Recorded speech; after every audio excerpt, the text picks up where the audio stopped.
Welcome back, Rankers. Had a great week last week. Got to go and see Peter Switzer, and he interviewed me for his new show, Grow Your Business, which will be appearing on Sky News. And also on the panel was Claire Hatton from Google, who is the industry leader for travel, government and local at Google. And also Simon Van Wyck, who a lot of people in the local industry would know from Hothouse Interactive, amongst other things. But the most interesting thing for me was the cab ride away from the studios, which I shared with Claire and Simon, and the discussion came up about Twitter. And both of them were basically saying that they found it boring and not of much use.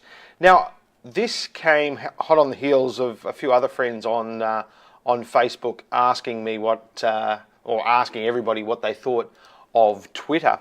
And most of the comments from the people I saw asking about Twitter on Facebook, the comments were coming back saying, oh no, it's boring, it's, Facebook's much cooler. They're completely different things, of course. Sure, you could probably put them both with the social media label if you're into that sort of thing. But Twitter is all about discovery and about connecting. And I did a show over a year ago saying that Twitter was bigger than Google. And what a lot of people don't realize is that both Google and Facebook had to change their business models to respond to the upswell that Twitter was getting. And for my own part, I use on the desktop, I use a thing called TweetDeck, and this just goes on forever.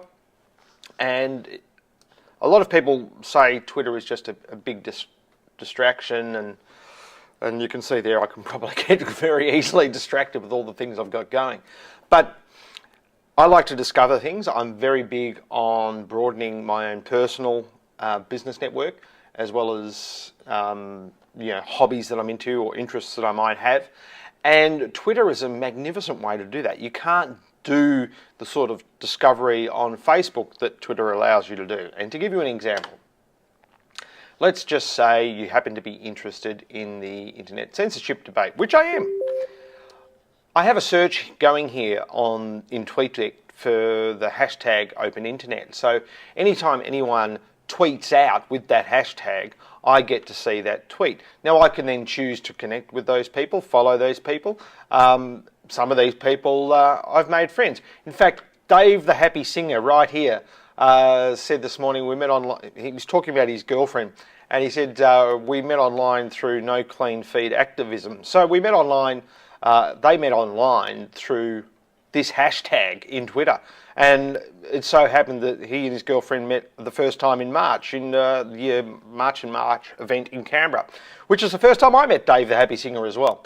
So there's a lot of stuff happening on Twitter that you can't see happen anywhere else. And the really interesting thing about Twitter is because they open up their API to all these other developers out there, the content gets scraped and repurposed all the time, and you're always getting backlinks, not necessarily from Twitter itself, but from the other services out there, the third-party services that are scraping Twitter. Have a look at this one. I went into Google Webmaster Tools this morning to have a look at some backlinks, and I came up against this link, and it was a 404 backlink that apparently went up on August the 8th to a blog post on jimboot.com, and this is the URL. Well, as it turns out, that URL, and we'll just get to it, is, and I haven't investigated this too deeply yet, but it just looks like a total rip-off of Twitter, basically, a mirror of Twitter. But the interesting thing is that Google has found the link and is counting the link. So my point is that, and I'll just give you a quick look of how I follow about 7,000 different people. And of course, that's ridiculous, right? So most of those, they just spin past here at a great rate of knots, and I never actually get to see their messages. Ones who catch my eye, I then sort out and put into different lists so I can keep an eye on them and see what they have to say, what links they're putting out there, all those sorts of things. I have, of course, trending going. Trending will tell me what is happening with Twitter users worldwide, what it is they're talking about right now. And quite frankly, right now, they're not talking about anything very interesting at all. These are people who are actually messaging me. These are private messages to me. Over here I have a search on SEO going, so I can find out who's talking about SEO, if there's anything new that I need to be aware of, that I need to be across of. I also have what I call a list of people who I like to keep an eye on with what they say, like Chris Brogan, Phantomaster. You get some great SEO tips from Phantomaster.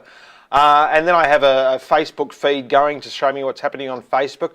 I have this trending column going to show me what people are talking about again, but in a much more visual presentation. I also have a search going on UFOs, just in case I miss out on some massive UFO landing. And, you know,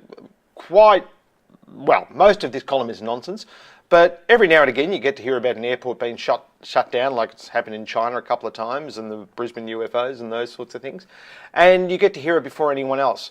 When world news is breaking, quite often you'll see it trend first before you'll hear about it in any major news outlet. That's because people on the ground are using Twitter on their phones and everything else. I also have a search going on SEO Melbourne to see what Melbourne companies are talking about SEO. I have a search on overunity.com, which is about a free energy, renewable energy website, and a bunch of other things.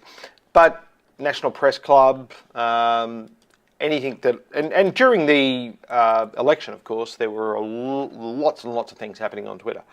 So to Simon and Claire, I would say you ignore Twitter pretty much, well, not at your peril, but you're missing out on a heck of a lot.